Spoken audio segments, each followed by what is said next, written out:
কালকি তাদের trailer release করেছে and it was super. এই মুভির যখন প্রথম পোস্টার রিলিজ করা হয় গত বছর, I was not interested, but now oh my God. 10-12 দিন আগে এই মুভির মেকার্সরা একটা অ্যানিমেটেড সিরিজ রিলিজ করেছিল। 15-15 মিনিটের 2টা এপিসোড ছিল, নাম বুজ্জি অ্যান্ড বারবা। আপনি যদি এই অ্যানিমেটেড সিরিজটা দেখেন তাহলে অবশ্যই কালকির ওয়ার্ল্ড সম্পর্কে অনেকটা ধারণা পেয়ে যাবেন। ট্রেলারে যে সিটিটা দেখানো হয়েছে তারা বলতেছে এটা পৃথিবীর ফার্স্ট এবং লাস্ট সিটি। এখানে মানুষ বেঁচে থাকার জন্য স্ট্রাগল করতেছে, পানির জন্য লড়াই করতেছে। তো আমি বলবো আপনারা অ্যানিমেটেড সিরিজটা দেখেন, তাদের ওয়ার্ল্ড সম্পর্কে অনেকটা ধারণা পেয়ে যাবেন। তো এখন ট্রেলারে আসা যাক। ট্রেলারের শুরুতে তারা আপনাকে ভিজুয়াল দেখে ইমপ্রেস করবে। পজ করে দেখেন আর জুম করে দেখেন, নো প্রবলেম। তারপরে যখন দীপিকার ক্যারেক্টারটা আসে, মিউজিক অটোমেটিক চলে আসে, আর এরপর ইট গেট সো মাচ ইন্টারেস্টিং। তো একটা কোশ্চেন আমার মাথায় আসতেছিল, এতগুলা যে স্টার কাস্ট আছে তাদের মাঝে, তাও তারা প্রমোশনে ইউজ করতেছে না কেন? নাও উই নো তারা কেন করতেছে না। দীপিকার ক্যারেক্টারটা বাঁচিয়ে রাখতেছিল because she is pregnant. Trailer শুরুতে বলেছিল she is going to deliver the chosen one, যে আসে দুনিয়া বাঁচাবে। তারপর আমি ভাবছিলাম যে তো এটা কি প্রভাসের ক্যারেক্টারটার মা হবে নাকি? দীপিকার ক্যারেক্টারটা হয়তো পাস্ট টাইমের। আমি একটু কনফিউজ হয়ে গেছিলাম, হোয়াট ইজ গোয়িং অন। তো পুরো ট্রেলার দেখার পর এটা confirm, she is not mother of বেরবা। হয়তো সে কালকির মা হবে, এই নামেই থাকবে নাকি নাম চেঞ্জ হবে উই ডোন্ট নো। কিন্তু এখানে অমিতাভ বচ্চনের ক্যারেক্টার অশ্বত্থামা প্রমিস করেছে আই উইল প্রোটেক্ট। কিন্তু আমরা সবাই মনে করেছিলাম যে প্রভাসের ক্যারেক্টারটাই হয়তো কালকি হবে। হু নোস, আগে আমাদের জন্য টুইস্ট থাকতেও পারে। এখানে দীপিকার ক্যারেক্টারটাকে ধরে নিয়ে আসার জন্য প্রভাসের ক্যারেক্টার ভেরভাকে সুপারি দেওয়া হবে। তবে এই টুইস্টটার কারণে অনেকগুলো পসিবিলিটিস খুলে গেছে। এটার কারণে সবাই হয়তো দীপিকার ক্যারেক্টারের পিছনে পড়বে, অন্যদিকে অশ্বত্থামা আর ভেরভার ক্যারেক্টারটা লড়াই হবে। এখানে হয়তো প্রভাসের ক্যারেক্টারটা জিতেও যাবে আর দীপিকাকেও ধরে নিবে, কারণ এটার পার্ট 2 পার্ট 3 আসারও রিউমার্স আছে।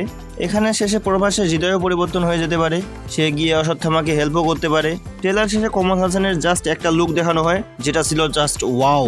ট্রেলারের মতো হয়তো মুভিতেও তাকে শুধুমাত্র একটা ঝলকেই দেখা যাবে, যখন তার কমান্ডার হেরে যাবে।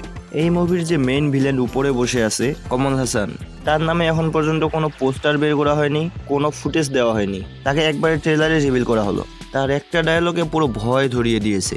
অপরদিকে অমিতাভ বচ্চনের ক্যারেক্টারটাকেও অনেক পাওয়ারফুল দেখানো হয়েছে। তিনি মাটিতে মারলে মাটি ফেটে যায়, তারপর গাড়িটার ওপর পা রেখে একবারে গাড়িটাকে উল্টায় দেয়। এই ছোট ছোট জিনিসগুলো অনেক বেশি ইমপ্রেসিভ ছিল। আশা করি গণপতির মতো কয়েক সেকেন্ডের জন্য তাকে স্ক্রিনে দেখা যাবে না। তার ক্যারেক্টারটা যেভাবে বিল্ড আপ করা হয়েছে সেটা দেখে মনে হচ্ছে যে ভালোই স্ক্রিন টাইম পাবে। প্রভাসের ক্যারেক্টারটা যতক্ষণ পর্যন্ত স্ক্রিনে ছিল ভালোই লাগতেছিল। হ্যাঁ, কিছু কিছু জায়গায় তার পোশাকটার কারণে হয়তো তাকে একটু মোটা লাগতেছিল, কিন্তু হ্যাঁ মুভি শেষে হয়তো তাকে নিয়ে ভালোই কথা হবে। একদিকে অশ্বত্থামা যাকে অনেক বেশি পাওয়ারফুল দেখানো হয়েছে, আর অন্যদিকে প্রভাসকে নর্মাল মানুষ হিসেবে দেখানো হয়েছে, যে তার বিপক্ষে ফাইট করার পুরো চেষ্টা করবে।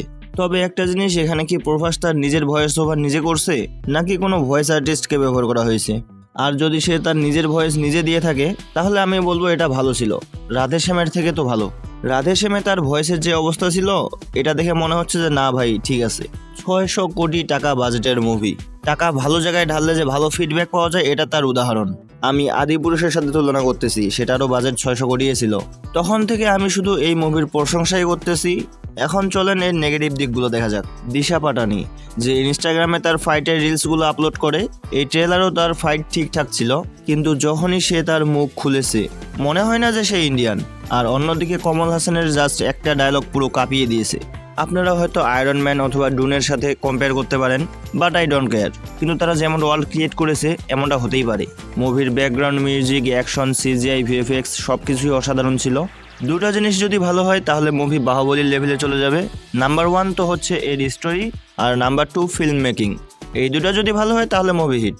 তো ফ্রেন্ডস, এই ছিল আজকের ভিডিও। তাও যদি ভিডিও রিলেটেড কোনো ডিটেলস মিস হয়ে থাকে তাহলে কমেন্টে অবশ্যই জানাবেন। ভিডিও ভালো লাগলে সাবস্ক্রাইব করতে ভুলবেন না। এছাড়া জয়েন হতে পারেন ইনস্টাগ্রাম, টুইটারে, ডিসক্রিপশনে সবগুলো লিঙ্ক দেওয়া আছে। This is Shripad Sarkar and you are Assam.